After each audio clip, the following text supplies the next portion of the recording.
Welcome to the Allen School Powys Broadcast 2016. Today we'll be talking about the Zika virus. I'm Beatrice. And I'm Dylan.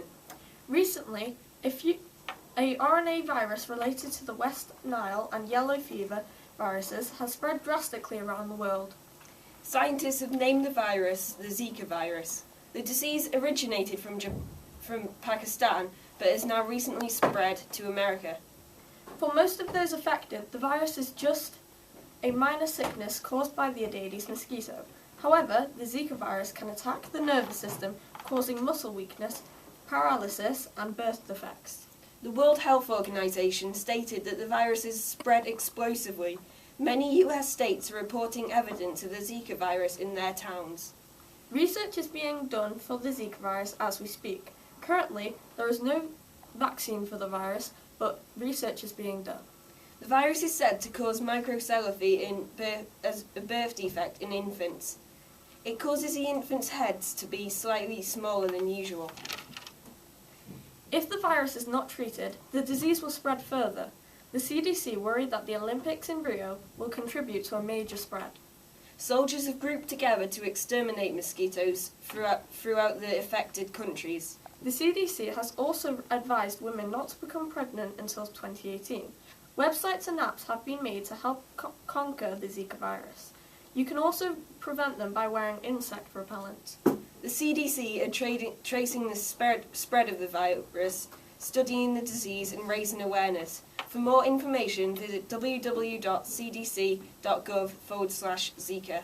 If we tackle this disease, we will not only solve a world problem, but we'll be bringing countries together. Now, we pass on over to Ali, Will and Adam on the dam disaster.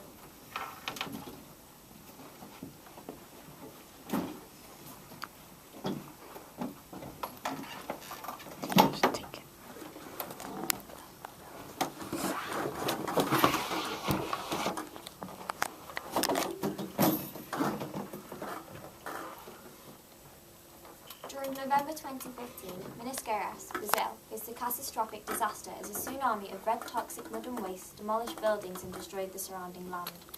The disaster was caused by Samarco minor dam burst, which resulted in a mudslide of an estimated 50,000 tonnes of mud and other waste. The waste spill spread out as far as 50 kilometres away from the origin of the tragedy. The waste also flooded hundreds of kilometres of river valleys in 2 states and reached as far as the Atlantic Ocean.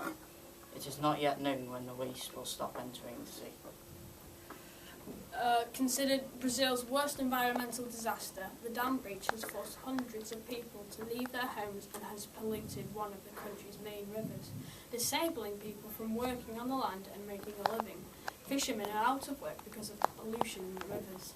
The mud and water swept over nearby towns and polluted hundreds of miles of waterways in 2 states in southeastern Brazil.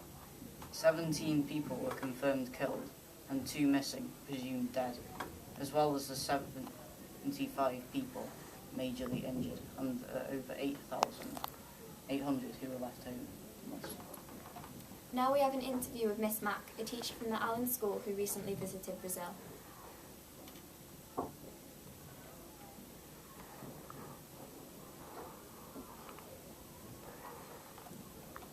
I think we're having a technical difficulty. The Brazilian government has reached an agreement with Samarco Minor to settle a £4 billion lawsuit to cover the damage cost for the disaster, as they failed to launch an emergency clean-up programme for those affected. It is to be paid over a period of 15 years and will be used to redeem social and environmental damage to areas that were disrupted by the toxic spill. Many people have protested because they thought that this money was too little to cover the damages to them. The government also wants the mining company to pick up the tab for temporary housing for those who have lost their homes. On approach, the muddy remains of Minas Gerais can be seen derelict and drenched in red toxic mud and waste. The remains of broken homes and twisted metals scattered throughout. The president of the Samarco Mining Company and 6 others were charged with homicide over the deaths of those killed by the mudslide that left so many homeless.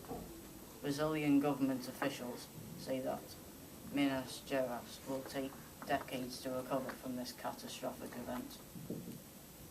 This has been the Allen School Broadcast 2016.